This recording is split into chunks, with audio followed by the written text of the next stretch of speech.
I thought love meant choosing each other every single day. He thought love meant choosing whoever could give him the life he wanted. When he left me for someone richer, I cried. When she threw him away like trash, I smiled. Sometimes karma doesn't need your help. Welcome to the Last Lesson channel. If you're new here, I share real stories about heartbreak, healing, and the lessons that changed everything. Don't forget to subscribe and turn on notifications because trust me, you'll want to hear how this story ends. I met Marcus during my second year of college in the most ordinary way possible. He was sitting alone in the campus library, headphones on, furiously typing on a laptop held together with duct tape and prayers. I remember thinking he looked focused, intense, like he was working towards something bigger than just passing a class. I'd gone to the library that day to escape my noisy roommate and actually get some studying done. But when I sat down at the table across from him, he looked up. And when our eyes met, he smiled. Not one of those cocky, I know I'm attractive smiles. It was genuine, warm. The kind of smile that makes you feel like maybe, just maybe, the universe put you in the right place at the right time. Accounting, he asked, nodding toward my textbook. Unfortunately, I laughed. You. Business management. Also unfortunately. And just like that, we started talking. About our majors. About how college was harder than we thought it would be. About our dreams and plans, and all the things 20-year-olds talk about when they still believe the world is full of endless possibilities. 3 hours passed like 30 minutes. When the library announced closing time, he asked if I wanted to grab coffee sometime. Not in a sleazy way. Not like he was running some rehearsed pickup line. Just genuine interest. Like he actually wanted to know me. I said yes. Our first real date was at this tiny coffee shop off campus, the kind of place where the tables wobble and the menu is handwritten on a chalkboard. He ordered black coffee. I ordered a caramel latte with extra whipped cream. He teased me about it, called it dessert in a cup, and I threw a napkin at him. We talked for hours again. About our families, our childhoods, our fears. He told me he grew up in a small town, that his parents worked blue-collar jobs their entire lives, that he was the first person in his family to go to college. He said he wanted to build something big, not just for himself, but to make his parents proud, to prove that all their sacrifices weren't for nothing. I love that about him. His drive, his ambition, the way his eyes lit up when he talked about the future. I told him about my own family. My mom who worked 2 jobs to keep us afloat after my dad left, my younger brother who I helped raise, the tiny apartment we called home. I told him I wasn't ashamed of where I came from, but I was determined to build something better. We're the same, he said, reaching across the table to hold my hand. We both know what it's like to want more. And in that moment, I believed him. I believed we wanted the same things. The months that followed felt like a dream. We became inseparable. Study sessions that turned into dinner dates. Late night walks through campus when we were too wired to sleep. Weekends spent cooking cheap meals in my tiny apartment because we couldn't afford restaurants. I introduced him to my mom and my brother. He showed up with flowers, not expensive roses, just a simple bouquet from the grocery store, and my mom loved him instantly. He played video games with my brother. He helped my mom fix her broken cabinet. He fit into my life like he'd always belonged there. He's a good one, my mom whispered to me that night. Don't let him go. I didn't plan to. Marcus and I talked about everything. Our future. Where we'd live after graduation. What kind of life we wanted to build together. He said he wanted something real. Something stable. A partnership where we'd lift each other up. I don't need much, he told me once, lying next to me on my lumpy couch. Just you. Just us figuring it out together. I believed every word. But looking back now, I see the moments I missed. The small cracks in the foundation I was too in love to notice. Like the way his eyes lingered on luxury cars whenever we walked past a dealership. The way he'd go quiet when his wealthier classmates talked about their family vacations or their internships at their parents' companies. Or the time we went to dinner with his friend group, and one of the guys showed up in a designer jacket. Marcus touched the fabric, examined the label, asked how much it cost. Then he looked down at his own thrift store jacket and said nothing. But I saw something flicker in his eyes. Something like, Hunger. You okay? I asked him later that night. Yeah, he said, smiling. But it didn't reach his eyes. Just tired. There were other signs, too. The way he'd scroll through social media for hours, staring at influencers flashing their wealth. The way he'd make comments about people who made it big, or played their cards right. The way his compliments toward me started to feel conditional. You look amazing in something more expensive, he said once when I showed him a dress I'd bought on sale. I like this one, I replied, confused. I know. I'm just saying. He shrugged.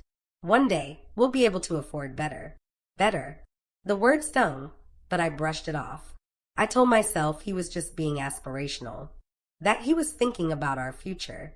That wanting nice things didn't mean he loved me any less. I told myself a lot of things back then. By our third year together, something had shifted. I couldn't quite name it, but I felt it. The way he started canceling plans. The way he'd say he was networking or meeting with someone important. The way his phone became glued to his hand, and every notification made him smile in a way I hadn't seen in months. Who's that? I asked once, half joking. Just someone from my business class, he said casually. We're working on a project together. I didn't think anything of it. Why would I? I trusted him. I trusted us. But the distance kept growing. Slowly. Subtly. Like watching the tide pull away from the shore. So gradual you don't notice until you're standing on dry sand, wondering when the water disappeared. He stopped asking about my day. Stopped showing up to our usual coffee dates. Stopped looking at me the way he used to, like I was the only person in the room. And when I asked him what was wrong, he'd smile. That same warm smile from the library. And he'd say, nothing, babe. I'm just stressed about school. I wanted to believe him. So I did. Because that's what you do when you love someone, right? You give them the benefit of the doubt. You trust them. You hold on. Even when your gut tells you something's wrong. I held on tighter. I just didn't know I was holding on to someone who'd already let go. They say you never see betrayal coming from someone you trust. That's not true. You see it. You feel it. You just choose to ignore it because admitting the truth means admitting you were wrong about someone you loved. If you're just joining us, welcome back to the last lesson. In Chapter 1, I told you how Marcus and I fell in love. Or at least, how I fell in love. Now, let me tell you about the moment everything started to unravel. The first time I truly felt it, the shift, the distance, the undeniable truth that something was wrong, was on a Thursday night in October. We'd made plans weeks earlier. Nothing fancy. Just dinner at our favorite cheap Thai place and a movie afterward. The kind of simple date we used to have all the time, back when being together was enough. I waited for him at my apartment for 2 hours. 2 hours of checking my phone. 2 hours of texting, are you okay? And just let me know if you're running late. 2 hours of watching the food I'd prepped as a surprise. His favorite pasta dish, grow cold on the counter. He finally texted at 9:30 p.m. Sorry, got caught up. Rain check. No explanation. No call. Just those 6 words and a casual emoji, like standing me up was no big deal. I stared at that message for a long time. My hands were shaking. Not from anger, not yet. From something worse. Fear. The kind of fear that creeps into your chest when you realize the person you love is slipping away, and you don't know how to hold on. I called him. It rang 4 times before going to voicemail. I called again. Same thing. On the 3rd call, he answered. Hey, babe, I can't really talk right now, he said quickly. His voice sounded off, distracted, and behind him I heard it. Laughter. Music. The unmistakable sound of a party or a restaurant, somewhere he definitely wasn't caught up with schoolwork. Where are you? I asked, trying to keep my voice steady. Just networking. You know how it is. I'll call you tomorrow, okay? And he hung up. Just like that. I sat on my couch in the dark, staring at my phone, and I felt something inside me crack. Not break. Not yet. Just crack. Because this wasn't the first time. It was just the first time I couldn't lie to myself anymore. The next few weeks were a blur of confusion and denial. Marcus started acting like everything was normal. He'd text me good morning, send me memes, show up occasionally for a quick coffee between classes, but it all felt performative. Like he was checking boxes on a list titled, How to Keep a Girlfriend Without Actually Being Present. And then there was her. I didn't know her name yet, didn't know what she looked like, but I knew she existed. I knew because of the way Marcus's face would light up when his phone buzzed, the way he'd angle his screen away from me when we were together, the way he'd suddenly have study groups and networking events 3, 4, 5 times a week. Who's the project with again? I asked one day, trying to sound casual. Just some people from my advanced business seminar, he said without looking up from his phone. No one you know. What's the project about? Investment strategies. Pretty boring stuff. He smiled, but it didn't reach his eyes. And in that moment, I realized something that made my stomach turn. He wasn't even trying to lie well anymore. My friends noticed too. Girl, something's off, my best friend Jade said one afternoon. We were at her apartment, and I'd been venting for the past hour about how distant Marcus had become. He's just stressed, I said automatically. It was my default response by then. Stressed people cancel plans sometimes. They don't become completely different people. Jade crossed her arms. When's the last time he actually made you feel loved? Not just existing in your life, but actually making an effort. I opened my mouth to answer and realized I couldn't remember. Exactly, Jade said softly. I'm not saying he's cheating. I'm just saying, maybe it's time to ask the hard questions. But I didn't want to ask the hard questions, because asking meant facing answers I wasn't ready to hear. So, I did what so many of us do when we sense the end coming. I tried harder. I texted more. Showed up to his classes to surprise him with coffee. Dressed up nicer. Laughed louder at his jokes. Became smaller, quieter, more accommodating. Anything to make him see me again the way he used to. It didn't work. In fact, it seemed to push him further away. The turning point came 3 weeks later, at a party I wasn't supposed to attend. One of Marcus's classmates was throwing a birthday celebration at an upscale lounge downtown, the kind of place I'd never been to because drinks cost what I made in a day at my part-time job. Marcus had mentioned it casually earlier that week. You don't have to come, he'd said quickly. Too quickly. It's just a networking thing. Probably boring. But Jade had other ideas. We're going, she announced when I told her about it. You deserve to see what networking really means. I protested. Said it was crazy.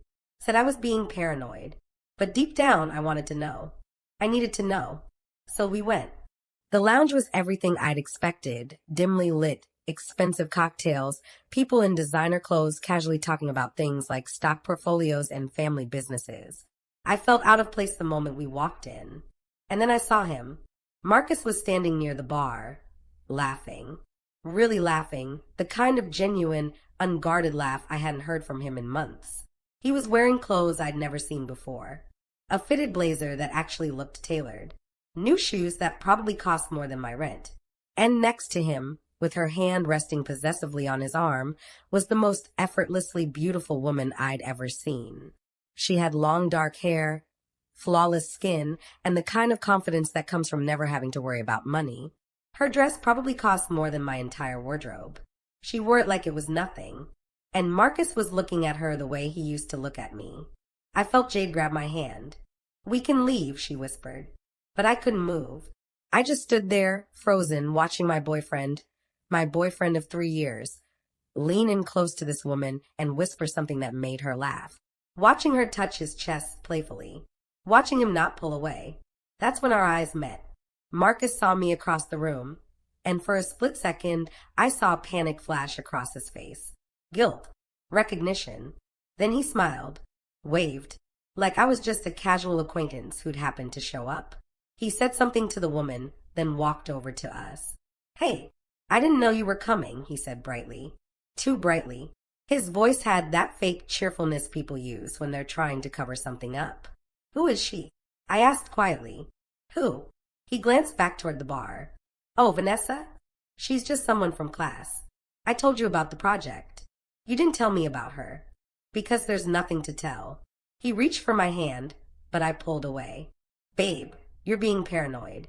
Paranoid. That word. That dismissive, condescending word that people use when they're gaslighting you into doubting your own eyes.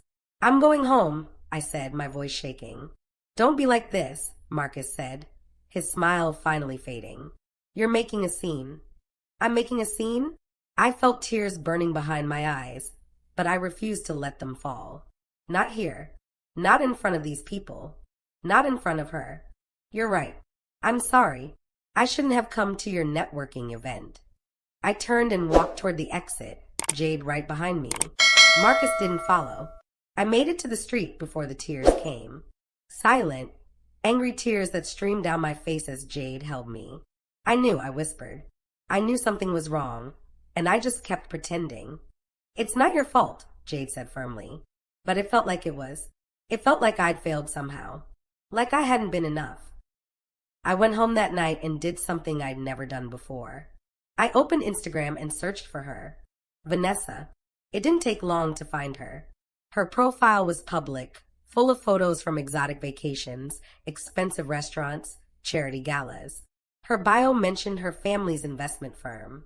And there, buried in her recent photos from just 2 days ago, was a picture that made my blood run cold. Marcus, sitting across from her at an expensive restaurant. The caption read, "The best investment strategies come with the best company." My hands trembled as I scrolled through more photos. There were others, so many others. Weeks worth of subtle hints I'd been too trusting to notice. I set my phone down and stared at the ceiling of my dark bedroom. And that's when I finally admitted the truth I'd been running from. I was losing him. No, I'd already lost him. I just didn't know it yet. There's a difference between suspecting the truth and having it confirmed. Suspicion lets you hold on to hope. Confirmation rips that hope away and forces you to see everything clearly. And sometimes, clarity is the most painful gift you'll ever receive. Again, if this story is resonating with you, please hit that subscribe button and turn on notifications. Your support means everything, and trust me, you'll want to see how this ends. Now, let's continue. The week after the party was the longest week of my life. I didn't confront Marcus about the Instagram photos. I didn't ask about Vanessa again. I just watched, observed, paid attention to all the things I'd been too trusting to notice before. And once you start really seeing, you can't unsee. I noticed how he developed new tastes seemingly overnight. Suddenly he cared about wine. Actual wine, not the cheap bottles we used to split. He'd casually mention brands I'd never heard of, restaurants with Michelin stars, networking events at country clubs. When did you become such a food snob? I joked one day, trying to keep things light. He laughed, but there was an edge to it. I'm not a snob. I just think we should want better for ourselves, you know? There's nothing wrong with having standards. Standards. The word hung in the air between us like an accusation.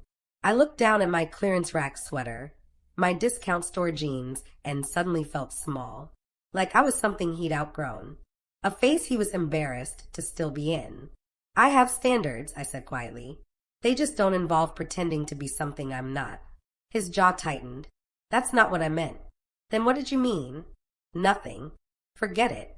He grabbed his new designer bag, another purchase I hadn't seen coming, and headed toward the door. I have to go. Vanessa's hosting a study group. Vanessa. He said her name so casually now, like she was just another classmate. But the way he said it, with this mix of excitement and anticipation, told me everything I needed to know. Marcus, I called after him. He paused at the door. Are we okay? For a moment, he just stood there, his back to me. And in that silence, I felt the weight of everything left unsaid. Yeah, he finally said, still not turning around. We're fine. But we weren't fine. And we both knew it. The breaking point came 2 weeks later, on what should have been our 3-year anniversary. I'd planned everything carefully. Made reservations at the Thai restaurant where we'd had our first date. Bought him a gift, a nice leather journal for his business notes, something meaningful but within my budget. I even bought a new dress, splurging on something that made me feel pretty for the first time in months. I texted him that morning. Don't forget, 7 p.m. tonight. He replied hours later. Tonight? My heart sank. Our anniversary, I typed back. 3 dots appeared. Disappeared. Appeared again. Oh shit. Babe, I completely forgot. I have this really important dinner meeting tonight. Can we do it tomorrow? I stared at that message for a full minute. He forgot our anniversary. 3 years together and he forgot. Or maybe he didn't forget. Maybe he just didn't care anymore. Sure, I typed back. Tomorrow. But I knew there wouldn't be a tomorrow. Not really. I canceled the reservation, changed out of my new dress, and I sat on my couch in the dark, finally letting myself feel everything I'd been pushing down for months. The rejection, the inadequacy, the humiliation of loving someone who'd stopped loving me back. Jade came over an hour later with wine and takeout. He forgot, she asked, already knowing the answer from my tear-stained face. I nodded. That's it, Jade said firmly, setting down the food. No more excuses. No more he's just stressed, or he's just busy. This man is disrespecting you and you need to confront him. What if I'm wrong? I whispered. What if I confront him and there's a reasonable explanation and I ruin everything? Jade took my hands. Honey, look at me. There is no reasonable explanation for forgetting your anniversary. There is no reasonable explanation for making you feel this small. You're not wrong. Your gut has been screaming at you for weeks. It's time to listen. She was right. I knew she was right. But knowing something and accepting it are two different things. The next day, I made a decision. I was going to talk to Marcus. Really talk to him. No more avoiding the hard questions. No more accepting vague answers. I deserved the truth, even if it hurt. I texted him, "Can you come over tonight? We need to talk." His response came quickly. "Is everything okay? Just come over. Please." He arrived at 7, looking nervous. Good, I thought. He should be nervous. "What's going on?" he asked, standing awkwardly in my doorway like he didn't belong there anymore. "Sit down," I said. He did. I took a deep breath, trying to organize the 1,000 thoughts racing through my mind. Where do you even start when everything feels wrong? "I need you to be honest with me," I began. "About Vanessa." His face went carefully blank. "What about her? Are you seeing her?" "We're in class together." "I've told you that." "That's not what I asked." My voice was steady, but my hands were shaking. "Are you romantically involved with her?"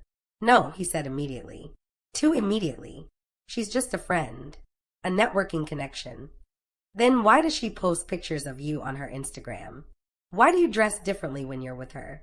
Why did you forget our anniversary, but somehow remember every single event she invites you to?" Marcus ran his hand through his hair, a gesture I recognized. He always did that when he was about to lie. "You're being insecure," he said. "Vanessa comes from a world I'm trying to break into. She has connections, opportunities. I need to make a good impression. By pretending I don't exist? I'm not pretending you don't exist. I'm just compartmentalizing. Business is business. Business." I laughed, but there was no humor in it. "Is that what we're calling it now? What do you want from me?" Marcus's voice rose. "I'm trying to build something here. I'm trying to create opportunities for us, for our future. But you keep dragging me back, making me feel guilty for wanting more." "Wanting more?" I felt my own anger rising. "I've never stopped you from wanting more. I've supported every dream, every goal. What I won't support is you treating me like I'm holding you back." "Maybe you are," he said quietly. The words hung in the air like a bomb that had just detonated. "What?" Marcus looked away. "I didn't mean it like that." "Then how did you mean it?" He was quiet for a long moment. Then, "Vanessa's family owns an investment firm. She's already offered to help me get my foot in the door after graduation. She's introduced me to people who can actually help my career. She understands ambition. And I don't. You understand survival. There's a difference." His voice was cold now, matter of fact. "You're content with just getting by. I want more than that. I want the life I've seen these people have. And Vanessa, she can help me get there." I felt like I'd been slapped. "So that's what this is about," I said slowly. "She has money. She has connections. And I'm just the broke girl from the small apartment who's not good enough for the life you want anymore." "It's not about you not being good enough." "Then what is it about, Marcus?" I stood up, my whole body shaking now. "Because from where I'm standing, it looks like you're trading me in for an upgraded model.